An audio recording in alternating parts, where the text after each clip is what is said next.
ዳጣ ነፃ ወጥታለች። አልሰረቅሽም በማለት እንዲሁም ደግሞ ያቺ ኤቢ እሷን ሌባ ለማስባል ባደረገችው ጥረትና ሙከራ አንቺ ሌባ አይደለሽም ተብላ እንግዲህ ይቅርታ እንድትጠየቅ አድርጓል አባቷ ማለት ነው። አቶ ደረጀ እንግዲህ መልካምና አስተዋይ ሲሆኑ በዚህ የተነሳ እንግዲህ በሁለቶች እህትማማች መካከል ያለውን የርቀትና የብስጭት እንዲሁም ደግሞ የጠብ መነሻ የሆነውን መፍትሄውን ፈልገው በማግኘት በዚህ የተነሳ ኤቢን ይቅርታ እንድትጠይቃት ዳጣን አድርጓል። ዳጣ እንግዲህ ከዚህ ችግር ውስጥ ነፃ ወጥተሻል ስትባል በደስታ ነበር የፈነደቀችው። ይሁን እንጂ ዳጣ ምንም አልመሰላትም። ነገር ግን ዳጣ ያቺ ኤቢ እንደዚህ ሌባ እንዳስበለቻት ገብቷታል፣ ተረድታለችም። ይቅርታ ስትላት እንግዲህ ከሁኔታዋ እሷ ሌባ ልታስብላት እንደነበረ ተረድታለች። ቢሆንም አቶ ደረጀ እንግዲህ ለልጆቹ ያለው ትልቅ ክብርና ቦታ እንዲሁም ደግሞ ለሚስቱ ያለው ላቅ ያለ ስለሆነ በዚህ መካከል እናንተ መጣላት የለባችሁም፣ በተለይ ደግሞ ባለቤቴ አንቺ ኤቢ ይህንን ወርቅ እንደሰረቀችው ማወቅ የለባትም በማለት ለሁለቱ ልጆቹም እንግዲህ የተለያየ ውሸቶችን ዋሽቶ አስታርቋቸዋል። ዳጣ እንግዲህ ምንም አይነት የወንድ ጓደኛ የለኝም በማለት ለናታን ትነግረዋለች። ናታንም በዚህ ሁኔታ ይደሰታል። ይልቅ የመጣሁት እዚህ መኝታ ክፍለ ድረስ ያቺ ኤቢ ጠብር ግፍ ያለ ፍቅር ይዟታል እና እንድትረዳት ፈልጌ ነው፣ ስለዚህ ተረዳት በማለት ታሳውቀውም ነበረ። ይሁን እንጂ ያናታን የተባለው እኔ እንደማልወዳት በደንብ ጠንቅቃ ታውቃለች። ይህን ነገር ደግሞ ደግሜ ደጋግሜ ነግሬያታለሁ፣ ግን ካልሰማችኝ ምንም ላረጋት አልችልም በማለት ነበር የመለሰላት። እንግዲህ ሁኔታውን አይታ እንዴት እንደዚህ ሊሆን ይችላል በማለት በትካዜ ላይ ናት። በሌላ በኩል እንግዲህ ኤቢ ናታን በቃ አመለጠኝ ሄደ፣ ድሮም አይወደኝም ነበር እያለች እንግዲህ ስታስበው የነበረው። በዛሬው ዕለት እንግዲህ እናቷን እባክሽ እማዬ ይች ልጅ ከናታን መኝታ ክፍል ገብታ ያልሆነ ነገር እያደረገች ነው፣ እኔን አትግቢኝ፣ ያጥናትኛለሽ እንጂ እሷ እኮ ገብታ እዛ ውስጥ ምን እንደምታደርግ አይታወቅም፣ ይልቅ ነይ እስኪ እንሂድ መኝታ ክፍሉና የሆነ ስራ ካልሰሩ እኔ እቀጣለሁ፣ በእርግጠኝነት ዳጣ ከናታን ክፍል ናት በማለት እጇን እንግዲህ ይዛ ጎትታ ወደ መኝታ ክፍሉ ትወስዳታለች ማለት ነው። በመጀመሪያ ግን የሚያወሩትን ነገር ተደብቀን እንሰማለን በማለት ይመካከራሉ እናትና ልጅ።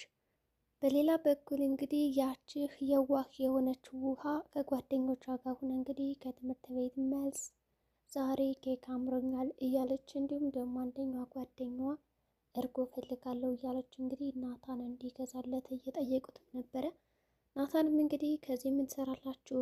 በእናንተ ጊዜ ጎበዝ ተማሪ ነው ያጠናሉ ያነባሉ እንጂ ልክ እንደናንተ ኬክና እርጎ እያሉ መንገድ ለመንገድ አይንቀሳቀሱም፣ ይልቅ ግቡና ትምህርታችሁን በስነስርዓት ተማሩ ማለት እንግዲህ ይመክራቸዋል ማለት ነው።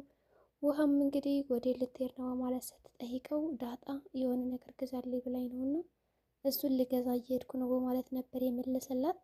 ለእኛም ግዛልን ይሉና እገግም ይላሉ ማለት ነው። እንግዲህ ያ ናታን የተባለም አላሳፈራቸውም። እሺ በማለት እንግዲህ ያው መንገዱን ቀጥሏል ማለት ነው። በሌላ በኩል እንግዲህ የቤቱ እመቤት የሆነችው ስለ ዳጣ ህይወት እያጣራች ነው። ዳጣን ታዲያስ ማን ነው ስምሽ? ይህን ስምስ ማና ያወጣልሽ? የት ነውስ ተወልደሽ አደግሽው? በማለት በሂደት እንግዲህ እየጠየቀች ነው። ዳጣ ደግሞ በጣም የዋህና ልቧ ንጹህ ስለሆነ የምትጠየቀውን ጥያቄ እያንዳንዱ እየመለሰችም ነበረ። በእርግጥ እንግዲህ ዳጣን የጎዳና ነው ተወልጄ ያደግኩት ብላ እንዳትነግራት የሚል ግምት አለኝ እኔ በበኩሌ። ምክንያቱም ዳጣ ምንም የምትዋሸው ነገር የለምና እንደ ተጠየቀች ቀጥታ ነው የምትመልስላት። ቢሆንም እንግዲህ አባቷ ያው እናቱን ሚስቱንና ልጁን እንደዛ አንድ ላይ ቁጭ ብሎ ሳያቸው ጠረጠረ። እንግዲህ ወደ መኝታ ክፍል ከሄድን በኋላ የት ሀገር ነሽ ስትላት ዳጣ ያው በትካዜ ጭለጥ ብላ ነበረ። ቢሆንም ወዲያውኑ አባቷ ይጠራትና ወደ መኝታ ክፍል እንድትሄድ ያደርጋታል። በሌላ በኩል እንግዲህ ሰላም የዳጣን ፀጉር ስትደባብስላን ነበረ። በዚህም መካከል እንግዲህ ዳጣ በጣም ተመስጣ የእናትና የልጅ ፍቅር የሚመስል ትዕይንቶችን ሲያሳዩ ነበረ። ያቺ ሰላም የተባለችው እንግዲህ ልጇ እንደሆነች እየነገረቻት ነው። ዳጣም እንግዲህ አይኗን በማየት ፀጉርሽ ያምራል እያለች ስታደናንቃት ሰላም ያንቺም እኮ በጣም ያምራል ስትላት ታዲያ ምን ዋጋ አለው? ይኸው ስንት ዓመት ሙሉ የቤት ሰራተኛ ሁኜ ኖርኩኝ፣ አንድ ጎረምሳ ፀጉርሽ ያምራል እዚህ ልጅ ነበር እንጂ ደስ የሚለው ምን ያደርጋል ትላታለች ማለት ነው። ዳጣም በዚህ የተነሳ እኔ የምልሽ ሰላምዬ ግን ልጅ የለሽም እንዴ ብላ ትጠይቃታለች ማለት ነው። ልጅ የለሽም ብላ ስትጠይቃት እንግዲህ በሀሳብ ነበር ሰላም ሄዳ ስምጥ ያለችው። ለምን እንደሆነ ባይታወቅም በሀሳብ ነው ጭልጥ ያለችው። ቢሆንም አይ በቃ እሺ ሌላ ግን እናወራለን በማለት ወዲያውኑ አባቷ እየጠራ ስለነበረ ትሄዳለች ማለት ነው። እንግዲህ ኤቢንም ለምንድን ነው ወርቁ እንደዛ አደረግሽው?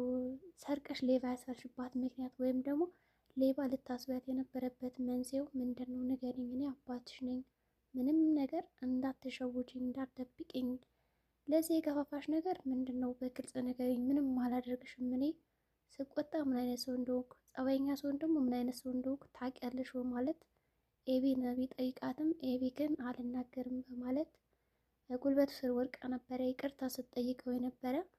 እሱም እንግዲህ በተነሽና ንገሪኝ ለምን እንደዚህ ያደረግሽ ሲላት አሁንም ምንም የምትሰጠው ምላሽም ሆነ ፍንጭም አልሰጠችም። ቢሆንም እንግዲህ በቃ ተነሽ ካላትም በኋላ ይኸውልሽ ይህን ጉዳይ እናትሽ ማወቅ የለባትም እና በዚህ ሁኔታ ደግሞ እናትሽ ካወቀች በጣም ሌላ ነገር ነው ሊፈጠር የሚችለው። ስለዚህ ማወቅ የለባትም እኔ የሆነ ምክንያት ፈልጌ እነግራታለሁ ይላታል።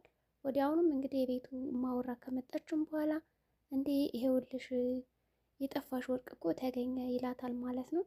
እንዴት እየቀለድክ ነው ስትለው የቀለድኩ አልነበረም። ባለፈው ታውቂያለሽ እንግዲህ የቁም ሳጥንሽ ተሰብሮ እንደነበረ እና በዛ ምክንያት አውጥቼ ጌጣጌጦችን ከራሴ ቆልፌያቸው ነበረ። በዛ የተነሳ እንግዲህ ዘንግቸው ነው እና ሳወጣው አልነገርኩሽም ለማስተካከል ስለነበረ ይላታል ማለት ነው።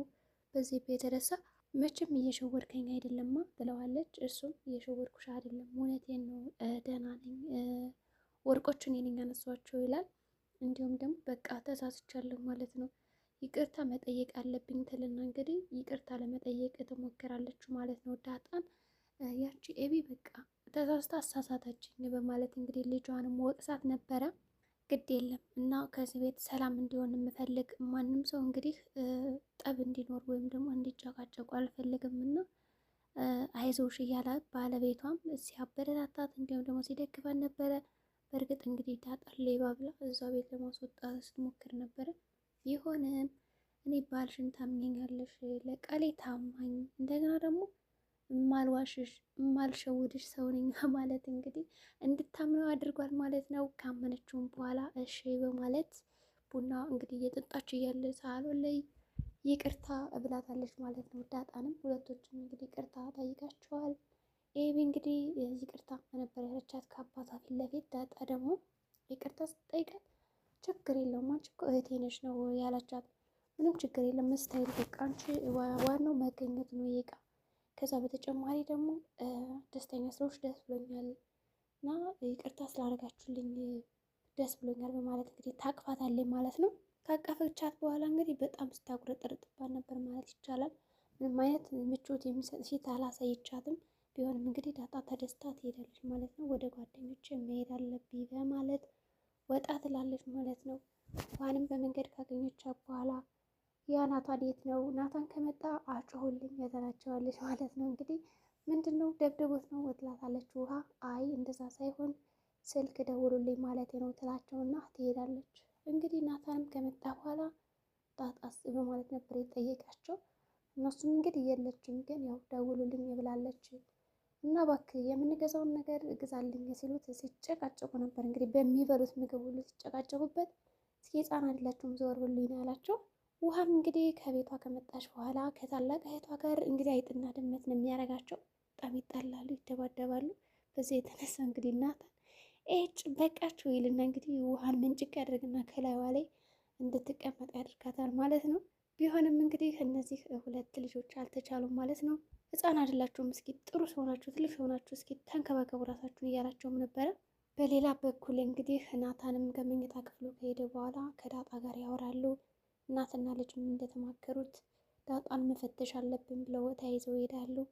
እናትየዋ ቆይ አንቺ ልጅ በዚች ልጅ እየቀናሽ ነው እንዴ? ደጋገምሽ ይሄን ቃል አትወዱኝም አትወዱኝም እያላችሁ በጣም ብዙ ነገር ትናገሪያለሽ በዛ ላይ ደግሞ እኔ አባዬ ይችሽ ከመጣሽ በኋላ ባህሪው ተቀይሯል፣ በእርግጠኝነት ልጁ ናት ትላታለች። እንዳውም ለምን በድብቅ የዲኤንኤ ምርመራ አታደርጊም ትላታለች ማለት ነው። እንግዲህ እናትየዋ በጣም ተናደዳለች። ስርዓት ይኑርሽ፣ ደረጀን ማውቀው ከአንቺ በፊት ነው፣ አንቺ ሳትወለጅ ነው፣ እንደዚህ ሊዋሸኝ አይችልም በማለት እንግዲህ ትቆጣትና ዝምታ ትላታለች። ይሁን እንጂ አሁንም ጥርጣሬ ላይ ናት። ጉዳዩን በራሷ መንገድ ለማጣራት እንግዲህ ዳጣን እያውጣጣቻት ነበረ፣ የሆነ እንድትነግራት በራሷ ማለት ነው የት እንደሆነች። ቢሆንም ዳጣን ስትጠይቃት ድሬዳዋ ነው፣ አባቴ መስፍን ይባላል ነው ያለችው ማለት ነው። እንግዲህ ከአባቷ የተነገራት መልእክት ነው። እንዲሁም የጓደኛ ልጅ እንደሆንሽ ነግሬያታለሁ፣ አደራሽን ስትጠይቅ ይህን ነገር መልሽ ብሏታል። እሷም እሺ በማለት እንግዲህ ትሄዳለች ማለት ነው። እንግዲህ ዳጣ የውሸት ሲነገራት በጣም ተናዳለች።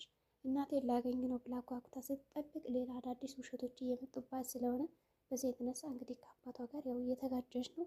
ቢሆንም አይዞሽ የኔ ልጅ እያለ ያው እየደገፋት ይገኛል ማለት ነው።